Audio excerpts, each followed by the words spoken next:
Baltimore's Unsolved Mystery. I'm Jason Horton. I'm Rebecca Lieb. And this is Ghost Town.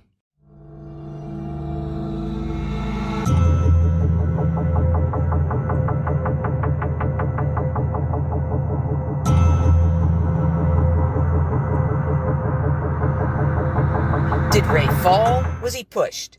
Police found no one who could place Ray inside the Belvedere that night. Allison hired an expert who determined Ray would have had to get to a running speed of 11 miles per hour to make a jump from the roof of the building to reach the location of the hole. We recap the first episode of Netflix's Unsolved Mysteries reboot about Rey Rivera. We talked a little about the Belvedere Hotel, but honestly, I was doing research and that is just the tip of the iceberg. This hotel has so much more haunted, strange shit that we just had to do an episode on it. Buckle up, we're going back to the Belvedere Hotel in Baltimore, Maryland. The Belvedere Hotel opened in December 1903, and it's considered one of the most haunted and glamorous places in Baltimore. Throughout more than 100 years of operation, it's been the go-to celebrity party hotel, and at one point it was even the tallest building in Baltimore, standing at 188 feet. To get a sense of the Belvedere, you have to get a sense of how big of a deal it was for Baltimore to have a luxury hotel at the turn of the 20th century. It was a destination. Staying there was a status symbol. The Belvedere was designed not only to show off the city, but also its high society, the 400 of Baltimore's Blue Book, who gathered there on a regular basis. And it thrived. According to The Sun, one night at the hotel hosted all of the season's debutantes with their own parties or as the guests of others. The main dining room and 6 private dining rooms were filled to capacity, and it was estimated that over 1,000 people dined that evening. Also, according to the Baltimore Sun, Wallace Warfield Simpson, the famous Baltimore socialite whom King Edward VIII abdicated the British throne to marry, was a regular guest.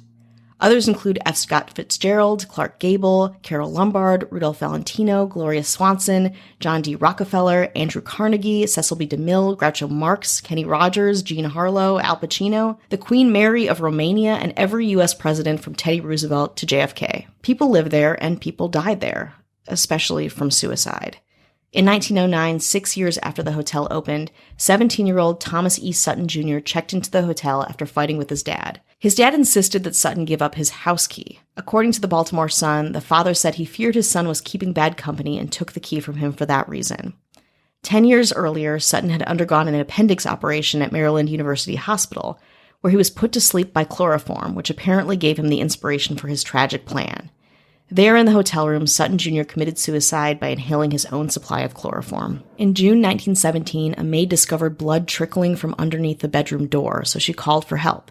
Hotel staff entered the room, discovering the body of Lawrence Perrin, a, quote, local society idol, lying on the floor between the wardrobe and the bed, dressed in his pajamas with a pistol beside him. According to the Washington Post of June 16, 1917, Perrin, son of a wealthy Baltimore railway magnate, had recently, quote, defeated the efforts of his relatives to have him declared insane.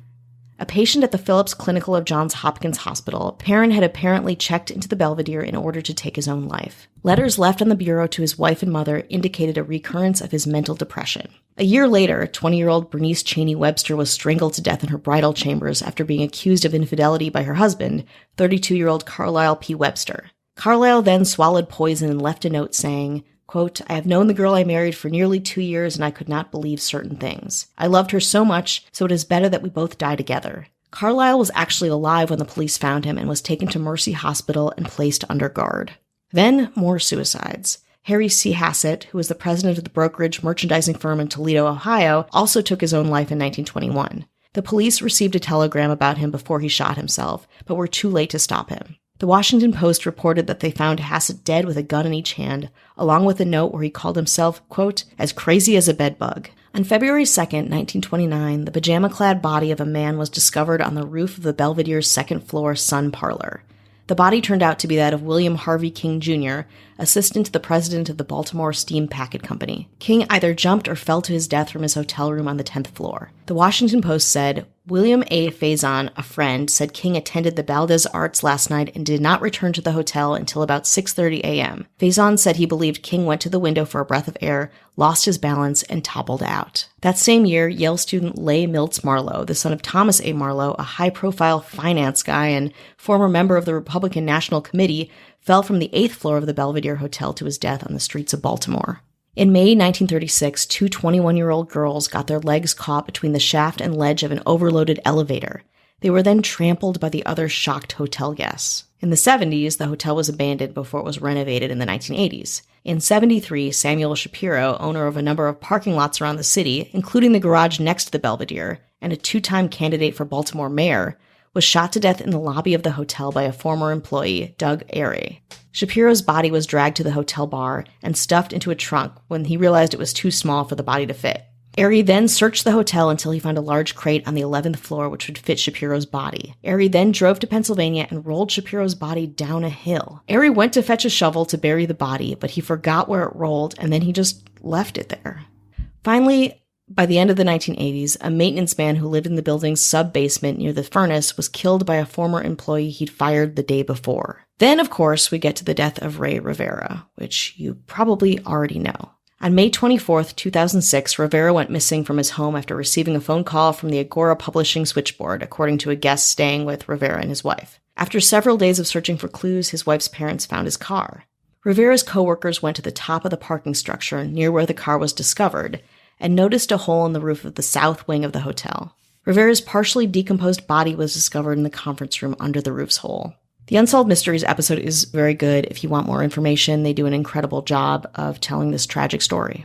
Okay, I know what you're thinking. Yes, there are ghosts. Of course there are ghosts. In the 1920s or 30s, rumor has it that a woman caught her husband dancing with his mistress in one of the hotel's ballrooms and shot him. It's reported that the man's ghost haunts the 12th floor of the hotel, but only bothers women. Says John Otterbein, who worked at the hotel in the 1980s, quote, "None of the girls ever wanted to work up there by themselves. Once in a while, people who worked up there would swear that glasses would fall on the floor and break with nobody nearby, or they'd put something down and a little while later it would be somewhere else." Jackie, a general manager at the Owl Bar, said, "I've been locking the restaurant doors at the end of the night, early morning, for more than 7 years now, so I've seen a lot. My first encounter with a ghost was my first month as the restaurant manager. It was myself and our bar manager at the time, Jeff, and we were doing some last-minute cleaning before locking up. The TVs and the music were both off as we were about to leave. I was walking out of the kitchen, and out of the corner of my eye, I saw a bright light in the corner up on the ceiling by the television, followed by a huge slam. Jeff had his back turned to me as he was counting out his drawer, and I didn't budge. I was shocked at what I had seen and heard, but I was more shocked that Jeff didn't react to this god-awful noise. The hit was so hard that I swore it hit the floor and shattered it. The floor was intact, the bright light I had spotted had disappeared, and Jeff was still counting his drawers as if nothing had happened. I was horrified and screamed at him to come out from behind the bar. I explained what I had witnessed in detail. His response, "Sounds like you had your first ghost sighting here at the Belvedere." Later on, after we locked up, we reviewed the cameras, which showed me crawling under the corner table to check the floors. I looked ridiculous. Another employee named Valerie shared her ghost story. "One of my last experiences was about 2 years ago when I was working on the 13th floor. I had gone down to the 12th floor to clean and lock up. I got off the elevator and heard the sound of a woman's high-heeled shoes walking on the wooden floor. For some reason, I got a bad vibe from whoever spirit that was. I told others about it the next day. I said, 'We usually have nice ghosts here, but that one last night, I don't think she was.'